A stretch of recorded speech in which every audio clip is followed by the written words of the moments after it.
We're working on changing our intentions and using our mind to get with the horse's mind.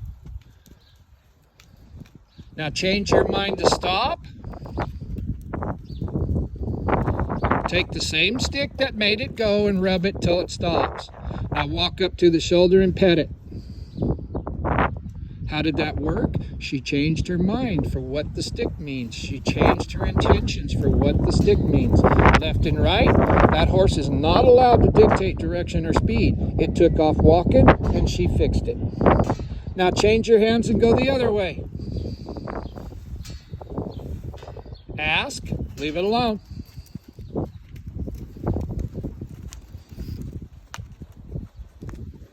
Now you're working on headset. When it's counterbent, you close your fingers. When it's on circle, you open your fingers. You don't jerk, you just open and close your fingers, just like your reins.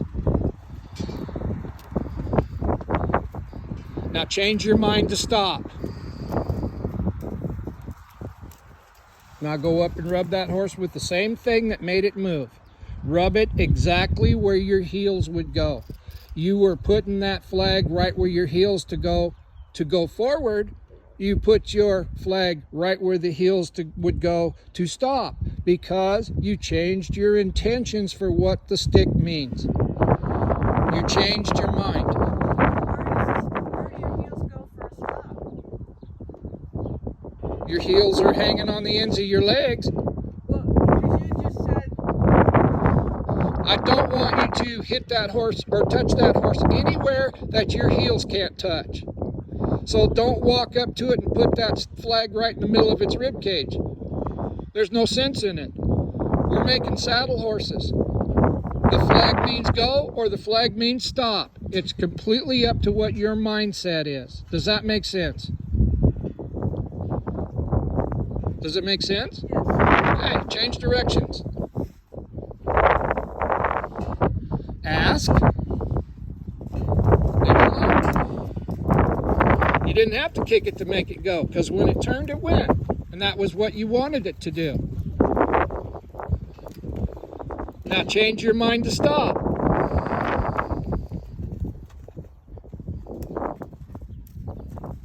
Walk up to the shoulder and pet it. That is a taste of refinement. Did you see that?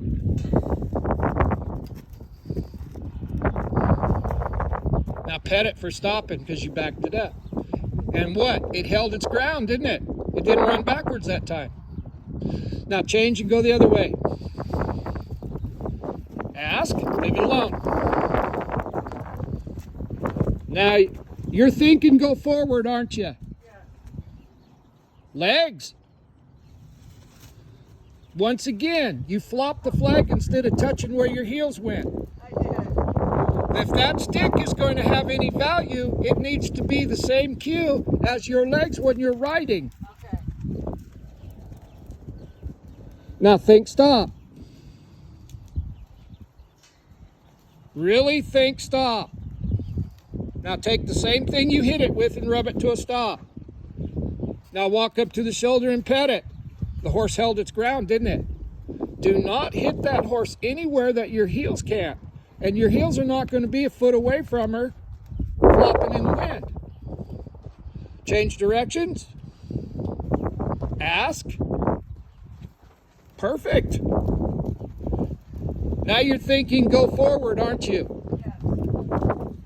Now I want you to think stop. Now I want you to use the same thing that made it go to stop it. Change your mind to stop. Rub, rub, rub.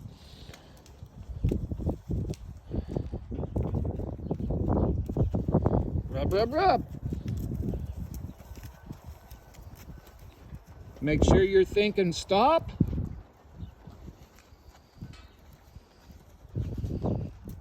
Rub the hair off that thing. Now go pet it on the shoulder. So if you barely are touching it,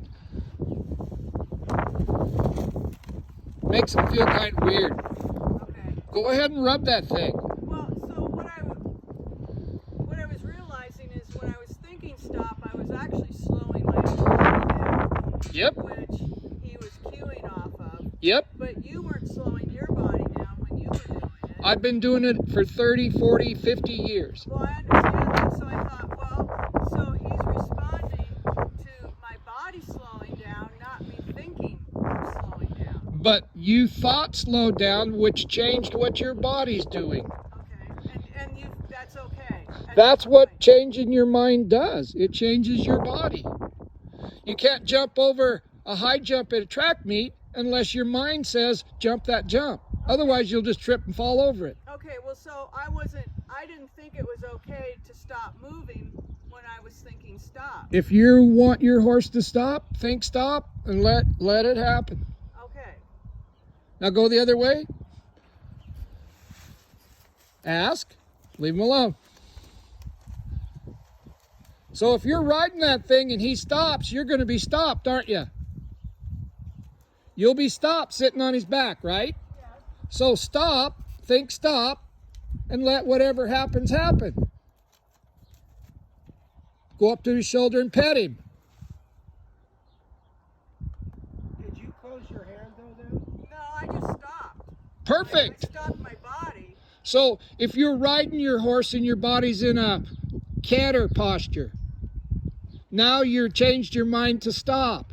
Your body assumes a stopping posture and your horse stops. Okay, see, I didn't think it was okay to stop walking because when I was watching you didn't stop walking.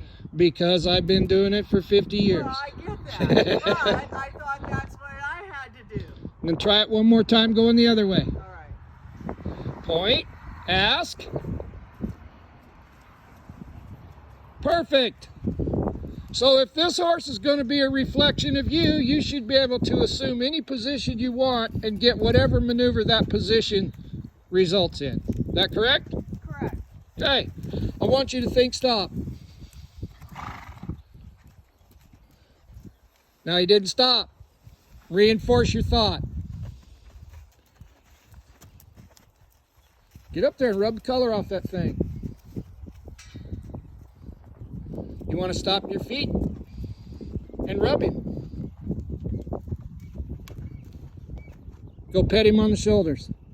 So you stopped your body to stop your horse, but then when you started rubbing him, you took off walking again. That's the opposite of what your mindset was going, wasn't it? Yes. It's really, really simple, but people make it really, really hard. Okay. So what should I have done when I was rubbing him? Stopped. Stopped your feet. And rubbed him. All right. Because if you were riding a stopped horse, you wouldn't be moving, would you? No. Okay. That's on the camera right there. Yes. But you're going to have to practice that for that horse to start reading your intentions so that you can get to refinement. All right. Does that make sense? Yes. And a byproduct of that is you walked up to him and pet him and he held his ground. Because you were thinking, stop. Then you were thinking, I'm going to pet you. You weren't thinking, I'm walking up here, you better get back. See how powerful your thoughts are? Yes. Good job, sis.